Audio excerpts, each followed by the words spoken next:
জাতীয় চক্ষু বিজ্ঞান ইনস্টিটিউট হাসপাতালে সংঘর্ষ, আহত রোগী সহ থমথমে পরিস্থিতি। রাজধানী শেরেবাংলা নগরে অবস্থিত জাতীয় চক্ষু বিজ্ঞান ইনস্টিটিউট ও হাসপাতাল প্রাঙ্গণে আজ সকালে জুলাই আন্দোলনের কর্মী ও হাসপাতালের স্টাফদের মধ্যে সংঘর্ষের ঘটনা ঘটে।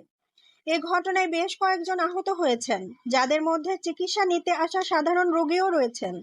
প্রত্যক্ষদর্শীদের বরাত দিয়ে জানা গেছে, আন্দোলনকারীরা হাসপাতালের সামনে অবস্থান নিয়ে দাবি দেওয়ার বিষয়ে স্লোগান দিচ্ছিলেন। এ সময় হাসপাতাল কর্মীদের সঙ্গে কথা কাটাকাটি থেকে উত্তেজনা বাড়ে এবং পরে তা হাতাহাতিতে রূপ নেয়।